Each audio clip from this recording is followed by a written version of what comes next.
I am so excited. We're going to start a new project, and I want you to come along with me. Let's go ahead and expand the garden. I'm going to show you just exactly how to build a deep mulch garden from start to finish.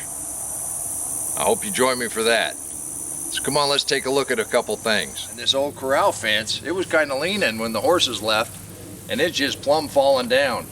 We've got all this wasted space. And what started out as a burn pile when this garden was little, now makes it hard to get into this gate. Now when you got a tiny little sweet potato patch like this, only one thing to do, and that's to expand. And I'm going to show you just exactly how you can start a deep mulch garden with just a few simple ingredients.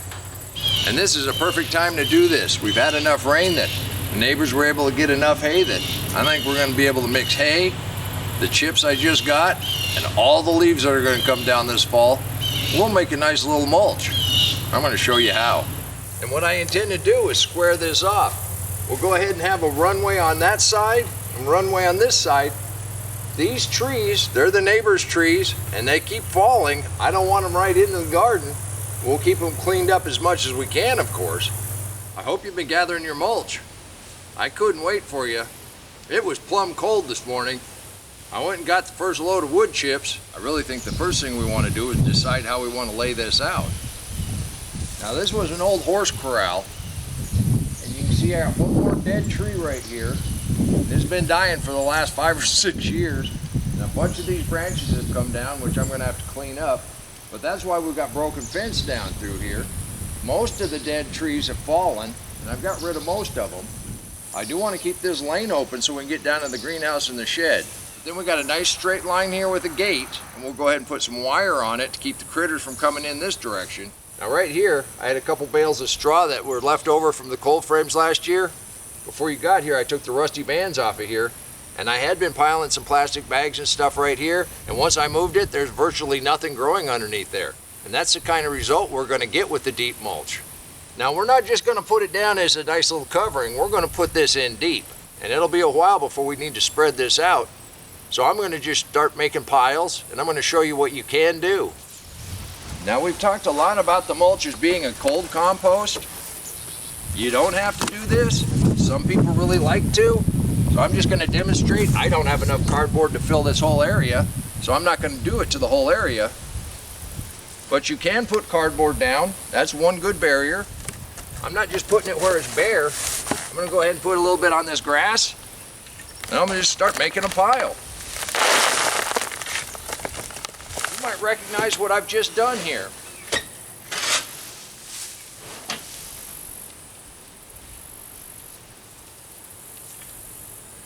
This is 3 feet tall, more than 3 feet around. That's a compost pile. These wood chips are warm already, so we're going to let this compost down. Now for right now, I'm not going right up against the edges because we are going to add some wire fence and whatnot, and I want to be able to get up to that. And as we spread this out, that will fill back in. You can do this too. It's just that simple. Gather mulch, make piles, turn those piles.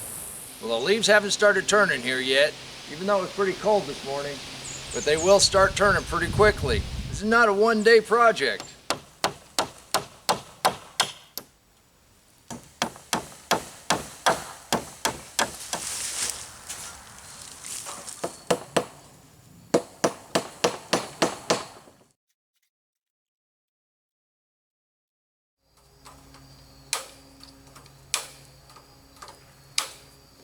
Now I've got quite a bit to fill in, and I don't know if we're going to use that as a hugelkultur or if I'm going to burn it off if we get rain one of the next few days. I've been asked several questions about what the best kind of mulch is. And now that we're expanding the garden, it's a good time to talk about it. Yesterday, weather was beautiful. Well, for burning. It was kind of drizzly and rainy all day long. I got a little wet, then went ahead and burned this off. And we created some really nice biochar. Now I'm going to mix that in with our mulch. When you're looking at what kind of material you want to use for your mulch, your hay, your lawn clippings, they all break down very fast, and they're considered green in the compost. Now of course your wood chips, they're considered a brown, but the woody material, the browns, they break down a lot slower. Now your leaves, they're a brown, And they break down pretty quickly, but not like your greens.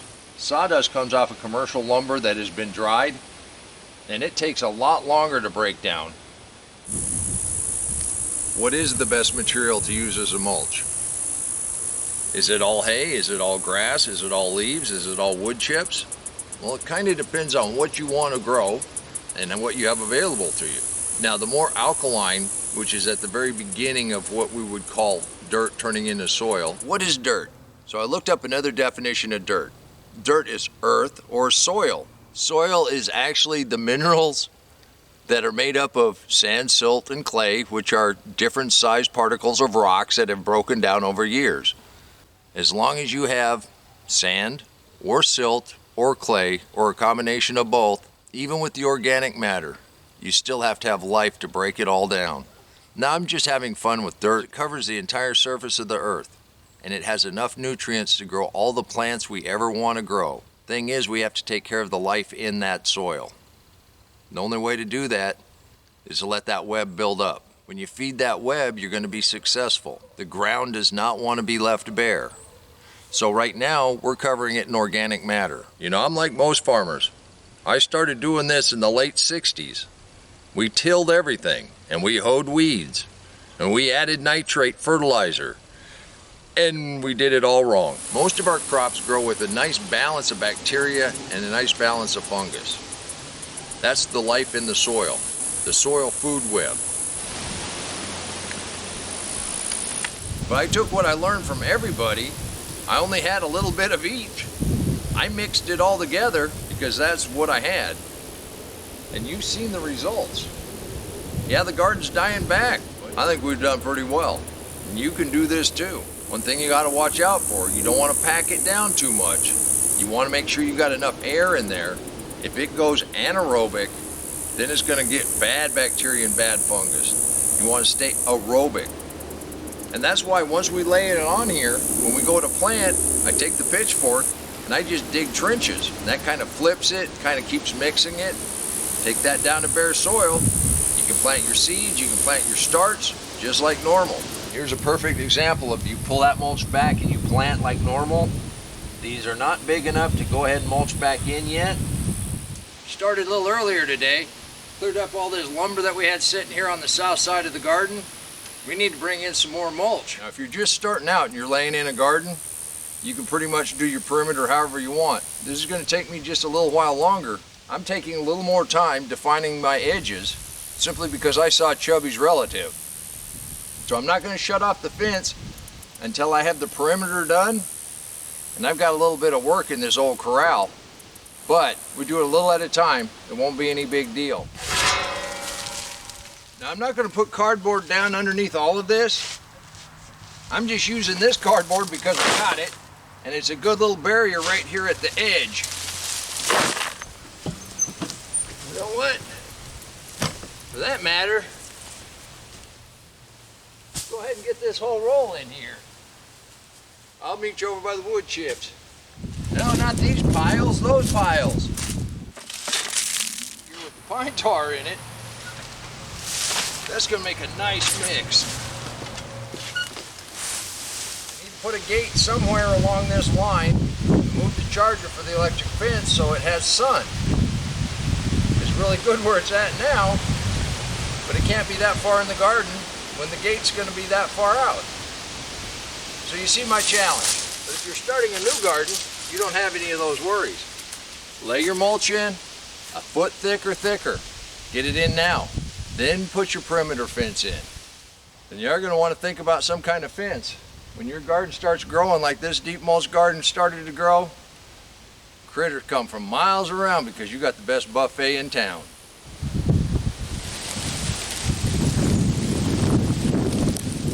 The leaves have started to come down and the wind has started to blow them up against the fence. And this is what we're looking for. The soil underneath that, you can't compact it. It's full of roots. It's full of wormholes. That's what we want to feed the garden with. Sometimes I worry that I'm making this sound too complicated. The Deep Mulch Garden is whatever organics you can find for free. Now I got lucky and got the wood chips through a tree service. They're just trying to get rid of them. The leaves, I'm going to have to rake up anyhow. This is something you can do. Well, throughout history, there's been different areas of the world that people used to fight over their mulch. They used to sneak in and steal it at night. I'm going to put the leaves down, and out of the burn pit, we've got some biochar that I'm going to add sparingly across the entire garden this year. And from the results you saw this year, you can do this too, which is the same results we've been getting the last couple years. And how do you use this? You dump it out. We're expanding the garden. I needed to get this old piece of fence out of here, and we're going to go ahead and expand this area. Work on it a little each day, we'll get her done. But I wanted to recycle a couple of these posts that weren't too bad at the bottom. And since I'm not going to dig up the water line or the power lines to move anything, I thought this would be a perfect spot to have the new gate to get in and out of the garden. You know, we were thinking about maybe using this as a hugelkultur or some kind of raised bed, but it's too big to actually try to plant in the center and then climb up here and walk on it. So I'm going to move this out of the existing garden. These bolts were a little more rusty than I remember after 6 years sitting out here. Well, I got them all taken out. Now I'm going to have to do this in chapters. And I know we have a power line, and I believe it's in a conduit, but I'm not sure exactly how far down this is. And this has backfilled at least a foot since this was put in, 20, 25 years ago. So we're down, I think, deep enough. I just dug this with a hand shovel. That way I wouldn't get in any trouble. This thing's just about rotted off, but I need this to be stable before I get rid of this part of it. And the gate's gonna go here. So I'm gonna concrete this post in here, and that'll be deep enough. I'll pull the bottom of this post out and put the new post there, and then we'll open up this direction. It's always good to have another pair of hands, and I always put the concrete in dry. Our soil is damp enough. Once we tamp this back in, put a little dirt around it, it's going to set up just fine.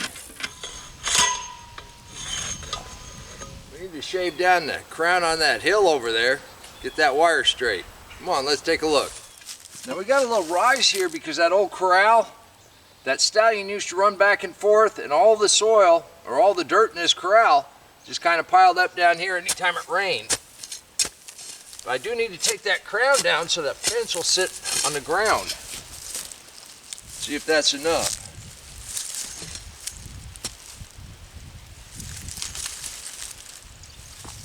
That look like that'll do it. When we go ahead and open this up, we're just going to pull that fence over here. We'll tie it in here. Then we'll have a little extra to make some trellises. We're not going to extend it any further towards the property line, simply because I want to be able to drive down there, get to the shed, and the trees keep falling, and I don't want that much stuff in the garden. I spent the morning moving the burn rings, and as you can see, I brought in a little bit more hay, and I've got a couple more 2x4s that were clean out of that junk that I picked up. We'll see if we got a project or two. But I keep getting asked about the mulch. What I do to prepare for this. I mean, what you can see on the ground, I've just come in here and dumped it. Now there's already hay and straw and leaves and whatnot. It's getting pretty thin, so it does need a new layer of mulch. And these wood chips work really well. I mean, we cut and dropped when we cleaned these up after that last frost. When I'm refreshing the garden, this is how I mulch around plants. So by mulching in around these plants like this, we not only keep the soil warmer for the next coming freeze, then it makes my job easier when I bring wheelbarrows full in after I move the fence. And remember, the ground wants to stay covered. Riley and I are going on our long walk, and we just discovered the tree service got all the way up in here, dropped me a pretty good pile of wood chips. And if you can see the steam coming off of that already, that's already breaking down nicely. Took this old broken down fence down, and from right here where we got the wire, we're going to extend that right about to the compost pile. We'll have that electric fence running right here, and then this will be a nice little alleyway we can mow. But when the leaves start coming down, they really start coming down.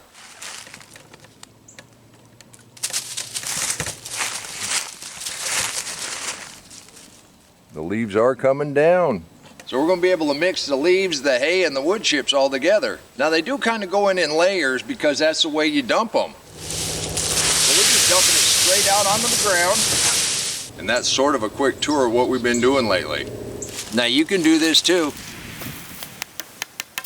That's funny, when we put this new piece of fence up just the other day, there weren't hardly any leaves on the ground yet. And it's already started to backfill.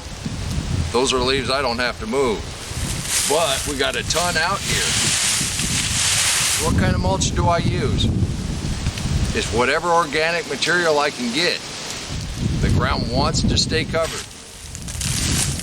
So your ground is made up of dirt. And that dirt is made up of different sized particles of rock. Sand, silt, and clay. The particles of clay are so small you can't even feel them. Same with silt. Now sand you can feel. So why is he talking about sand, silt, and clay and putting wood chips in a wheelbarrow? Well, the ground wants to stay covered. The ground is not only made up of dirt, sand, silt, and clay, it's made up of life. And that life turns that dirt into soil. And the soil is what you want to plant in. And by covering the ground, you promote that life. I'm not even going to hazard to guess what happened here. But this is coming down. And it's going to come right across this fence. And since we're expanding the garden, I got to do something about that right now.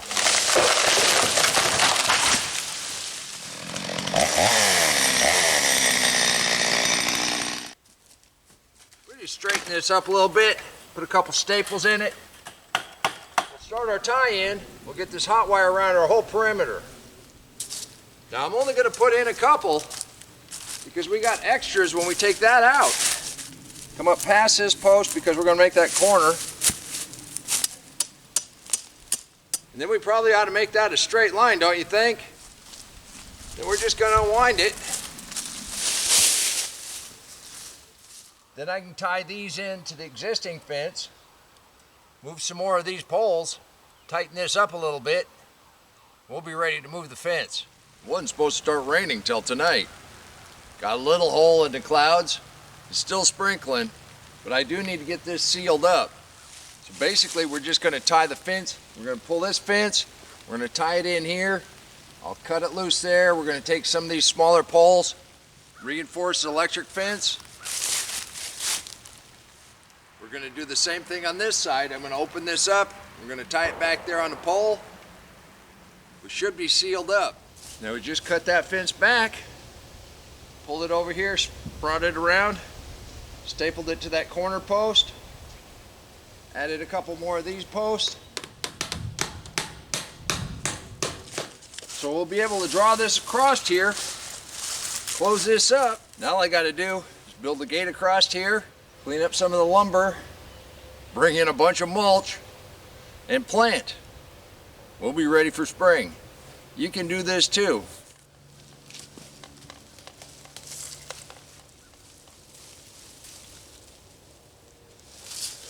Today we're going to put the final gate on, and then we're going to be done with the construction part of it. This is not going to be a traditional way to build a gate. Of course, nothing in my garden is traditional. If you've been here from the beginning, you know that I just cobble together whatever materials I can get my hands on. I'm not going to spend a ton of money to have a beautifully straight whatever, because I want to be able to move it. And as you see, we can just pull these posts up, move that wire anywhere we want to. So there is a reason behind that. It's not just that I'm cheap, although if you ask people closest to me. What I did do is I sunk this pole in with some concrete because I knew there was going to be a gate on it and it's going to have to use it. So what I've done this morning is I cut the two uprights. There you go. Bottom sills on. Now these are going to be different heights. So we can either put it at an angle and be kind of interesting. We'll put it at a slight angle because why not?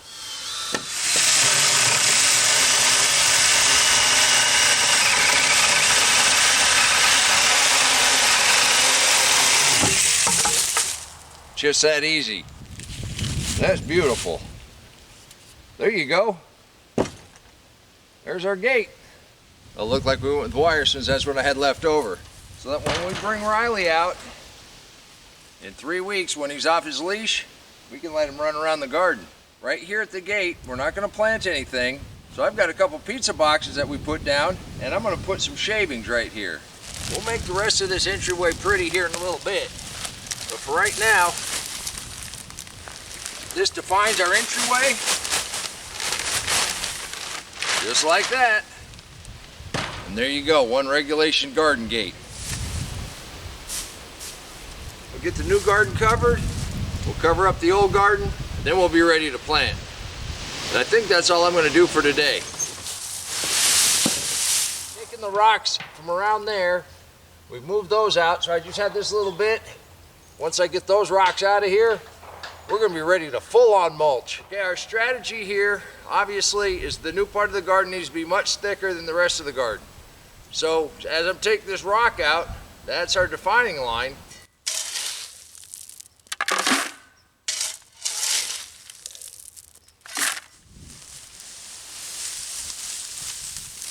There's a much bigger area here than I thought when I first laid out this fence. Well, you've been following my story. You know I like to bite off more than I can chew, although we seem to get it done. We're gonna be back out here tomorrow. Let's look at the new part of the garden. Now I've got all kinds of different plants growing in here. That means we got roots, and that means we got life in the soil. Do I want to dig that up and till that up and kill that life in the beginning? I want to just cover it up, promote that life. Now what's the recipe? It really doesn't matter, we're not tilling it up. Greens, browns, I don't care about any of that. All I want to do is keep the ground covered. That's what this green here is for, is to keep the ground covered. Now some people like to put cardboard down. I don't find that it's necessary. And if you look at the leaves that have blown in here, that's a natural process, and that doesn't stop anything from growing. But if we tweak that natural process, we can use it to our benefit. The leaves, the hay, the straw, when we put it in thick, it's going to do just fine. We've already removed the rocks, and we moved some hay this morning. I just put that down first, and then the leaves, we're just going to put a nice little layer down, make a pile.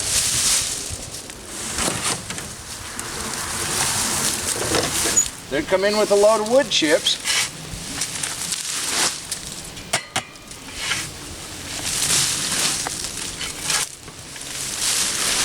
You can kind of spread it out, or you can just start making piles. It all works. Just add a little bit more.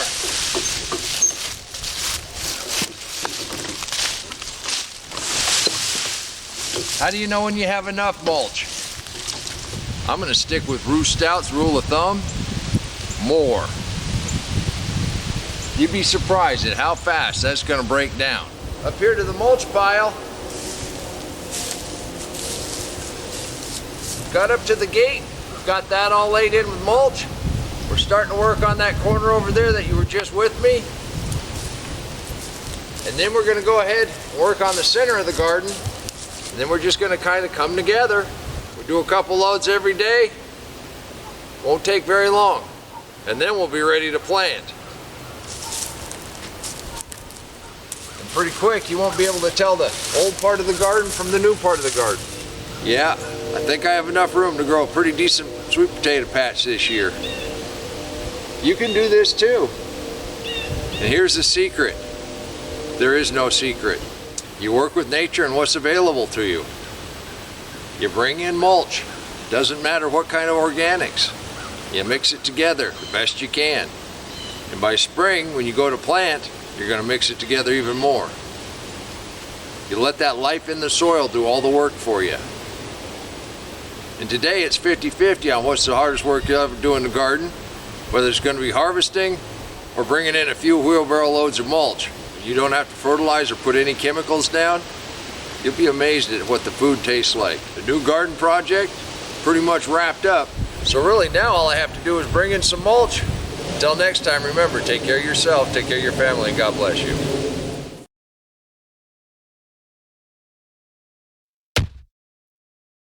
Come on, let's plant. Let's go plant garden.